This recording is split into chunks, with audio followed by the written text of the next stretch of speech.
Hello, everyone. Satsanga Astrology here. I am back with a very quickly review of Venus retrograde since she is reviewing.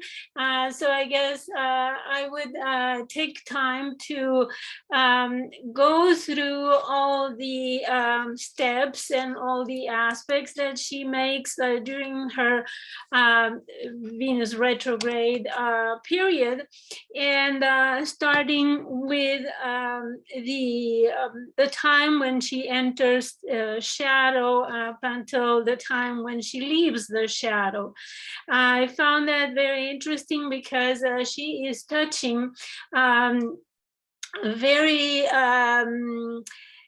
delicate points in the sign of Capricorn. So I think this Venus retrograde is really going back to everything that happened during 2020 and making a value, an evaluation or re-evaluation of all the events and all the decisions that people have taken and everything that happened. So we have a chance to review everything that has happened last year and up to this year, but mainly as you will see, the degrees where she will have very important meetings with other planets will be crucial for this retrograde period. So I don't think that a Venus retrograde has been so active and so powerful like this one before, especially now that we are changing ages, that we have already entered in a new era, a new world is coming about, and Venus is there to show us how. So let's get started. So here you have my contact information in case that you would like to see me. I write a blog called Satsanga Astrology, blogspot.com. I also teach a course, Introductory of Astrology. So if you're interested, you're welcome to write an email to me, and I can send you the syllabus and explain any questions that you may have. So here you have my social media addresses as well. So let's get started.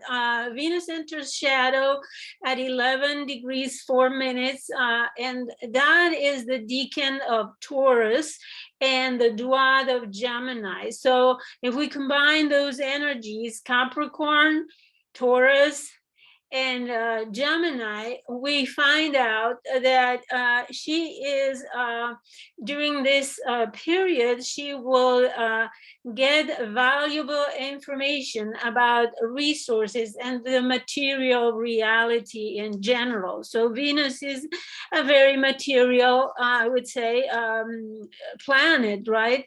So that is her mission during this period.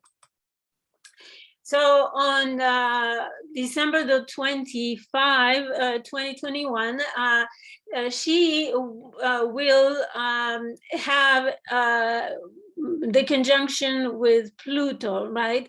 And interesting enough, that will happen at the midpoint between Mercury and Jupiter. And this is crucial because for many reasons, right? 25 degrees is the same degree of the Jupiter-Pluto conjunction of 2020, which defined a very powerful change in our world. If you remember, they happened 3 times, April, June, and November, I think. And for those 3 periods, we saw an increase of the power in governmental institutions and an increase of the grip of power and the Capricornian pyramid.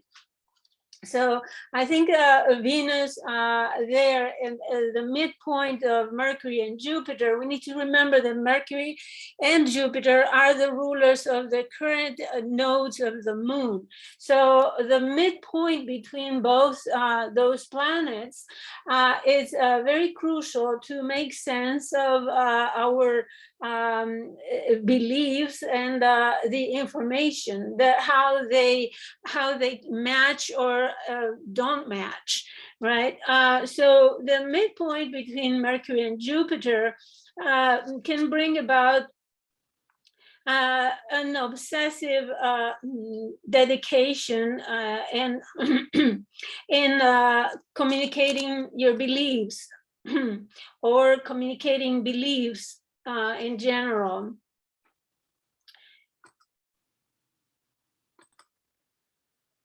With this midpoint as well, there could be an exaggeration of data for the sake of power or for the sake of making money, making profit, off of some information that may or may not be true, because Mercury Jupiter can be an exaggeration in an expansion, exaggeration of data, as I said before. It could also be that the information about the global social situation gives the chance to increase the control of the economy, the control of finances, and also the governmental power and control over society. Other things could be that the laws, right? Jupiter, there could be news about laws that reflect this governmental grip on the finances, for example, and the power of money. Nowadays, how those economic powers at the top of the pyramid, Capricorn, right, are, as I said, tightening the grip of society. So, as I said, having Venus conjunct Pluto at the midpoint of Mercury and Jupiter, it makes it a very, very powerful conjunction, and there could be a point of where power or the powers that be are using data and beliefs in order to, as I said, increase the grip of control and power. We need to consider that this conjunction is also 25 degrees, is the decan of Virgo, and the Sagittarius duad, which makes it all related to health, healing, to the healthcare system, disease, and Jupiter makes it, so Sagittarius make it global, make it expansive all over the world. So I think this is the most important transit of Venus, the most important conjunction that Venus is making during this retrograde period. So next we have a Venus retrograde at 2629 of Capricorn, of course. All the degrees are Capricorn, obviously. And this happens the same day of the full moon in Gemini, December 18. That it has already happened. Today is the 21st, is the winter solstice in the northern hemisphere already when I am recording this, and the winter solstice already happened. But in any case, we have again 26 degrees of Capricorn is the Virgo decan. So again, we are having Venus stationing retrograde at the full moon, and where there is a lot of information, the use of communications and information about health, about healing, about the disease, and about information about the healthcare system and everything that we already know, more than know. So I think that let's see, Venus retrograde. It is very important that it happens during the full moon, because Venus is reviewing now an issue that is already ripe, of course, and there is a lot of communication. And because of a lot of communication, I would say propaganda and brainwashing, I think is causing the polarization of the of people, right? Gemini. It is the duality. We go north, we go south, we go left, we go right. So people are very polarized about the issue at hand. So December 29, another crucial day, Mercury conjunct Venus, 24 degrees, 26 minutes.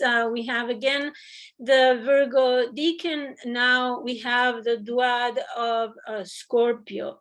Okay, so we have subreptitious information. We have about health and healing, etc. And we have this conjunction at the same degree again of the Jupiter-Pluto conjunction of 2020 that happened 2 times around the 24 degree. So we have plans, invitations, messages, and even bribes, right? And talks about what we value, about money, about finances, and the importance of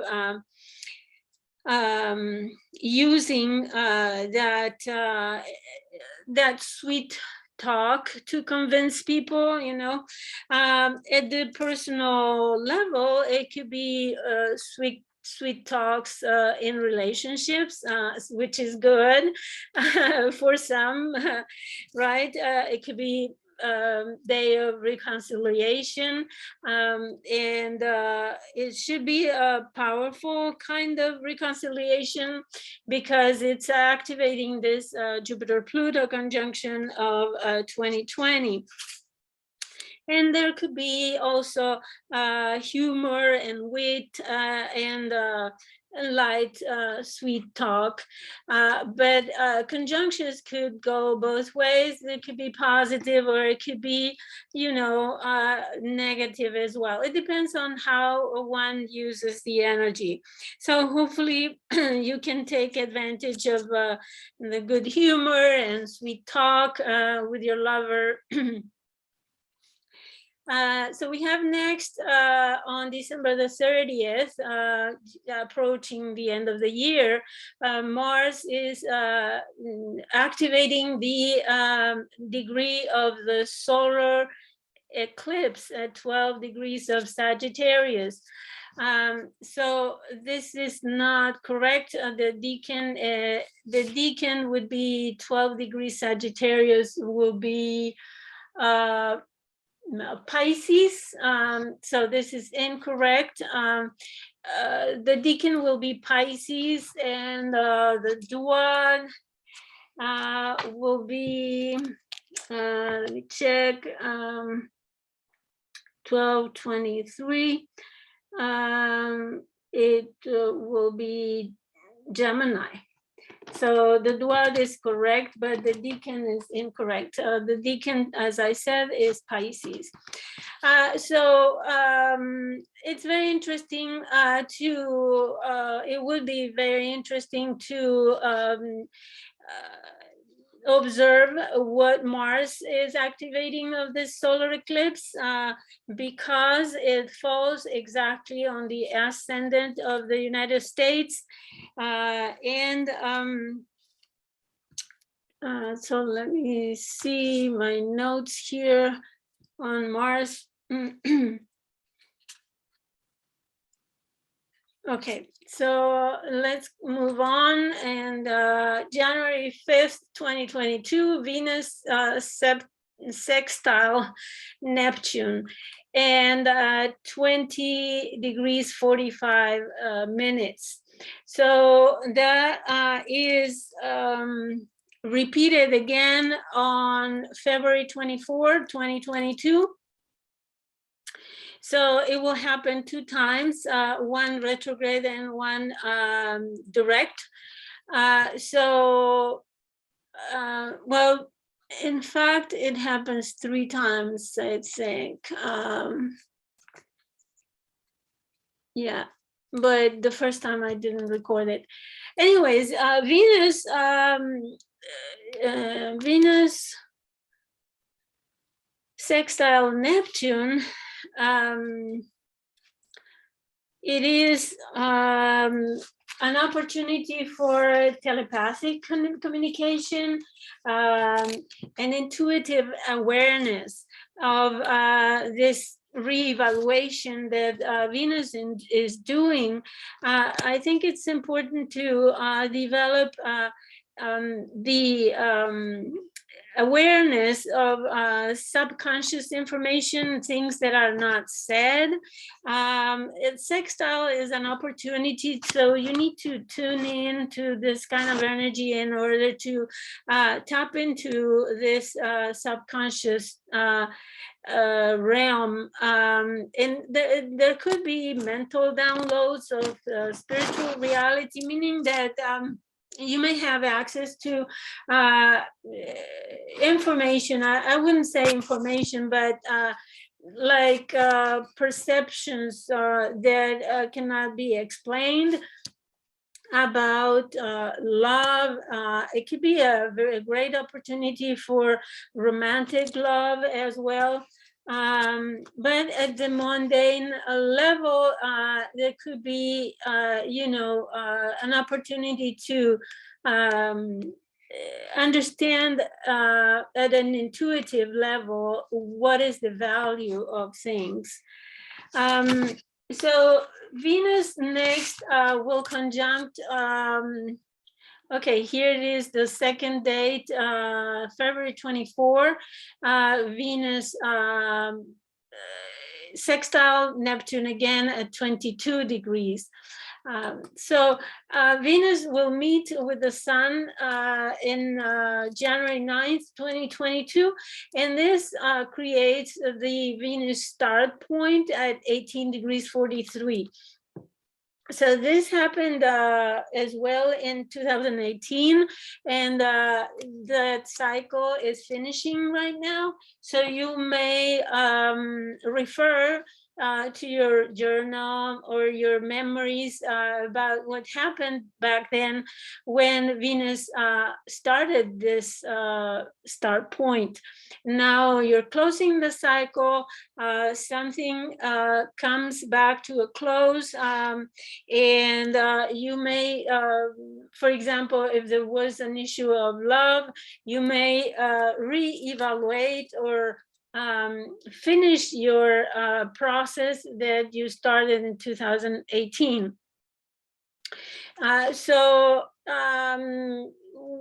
What happens when Venus joins the Sun is that she is purified under the sun rays, and you probably heard a lot talk about the Venus star point, and what happens is, like, if she goes to the underworld, she disappears, right? And she is reborn new and brighter, and she will be an evening star.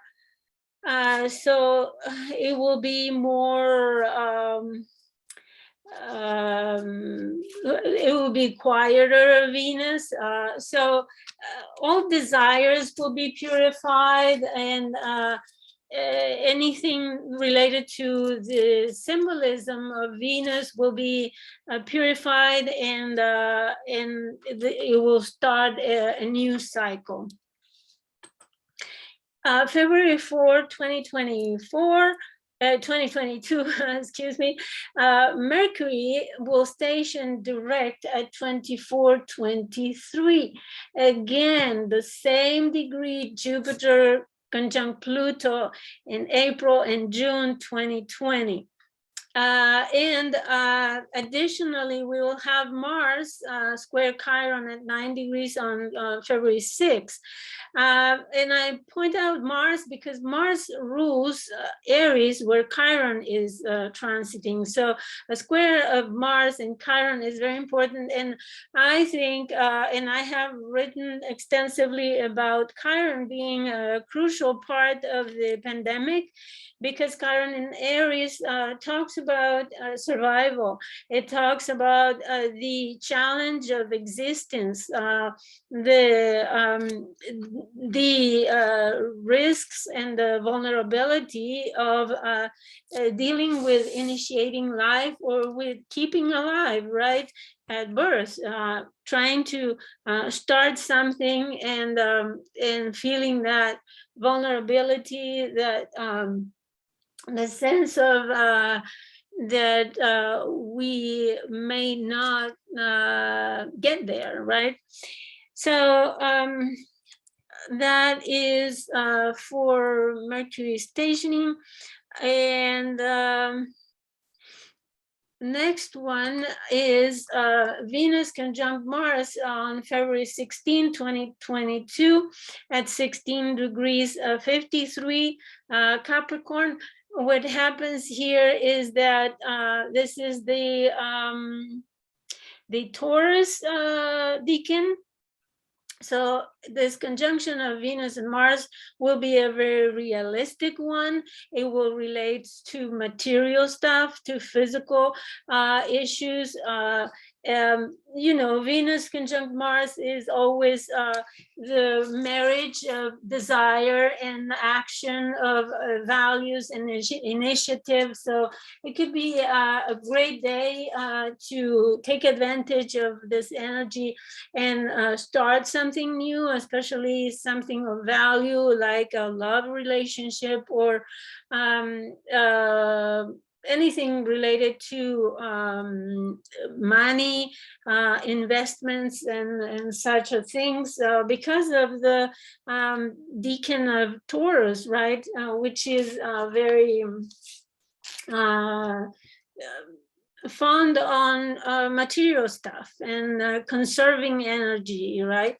And having the resources needed.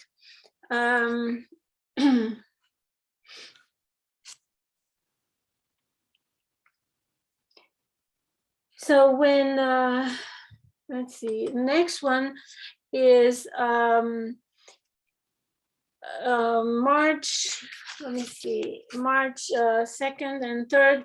But first of all, let me go back, because Venus, it's out of shadow on March 1st, 2022. And then the triple conjunction Venus, Mars, Pluto at 27 degrees on the 2nd and 3rd of March 2022 at 27 degrees. And this is the US Pluto return. So it's a very, very important date to mark your calendars, because something really crucial may happen that day. So look forward to this day, especially if you need to make very powerful decisions in the house occupied by Capricorn. That will be a very important day for you to take into account. That same day, let's go back. That same day, 3rd of March, the moon, there are several conjunctions, and it's an incredible conjunction day. Not only there's triple conjunction, but the moon will conjunct Neptune in Pisces. The sun will conjunct Jupiter and at the end of Aquarius, and then no, it's not, it's in Pisces already. The sun will conjunct Jupiter in Pisces, and Mercury will conjunct Saturn in Capricorn. So we have 3 and 4 conjunctions. If we take this one as a triple, that will be 5 conjunctions altogether, or 6, right? So it will be a very powerful day, considering all those conjunctions. And I need to point out another thing is that Saturn will be at 19 degrees of Aquarius, and that is the degree where Saturn will square, almost square by a few seconds. It will square Uranus in October, November 2022. So the 19th degree will be crucial for the Saturn-Uranus square that is lingering from the December of this year up until October, November 2022. So we are coming to this Venus retrograde period as a transition. It's a stranding, 2021 to 2022. It's a transition transit that is so powerful, and it will be so important for the start of the new year. So I didn't want to skip that and have you reflect on the different aspects and transits that Venus is making. I hope this information helps you to have a different perspective on this transit, and I wish you the best of everything for these holidays. Happy holidays, Merry Christmas, and I wish you a great new year with your loved ones. So bye for now.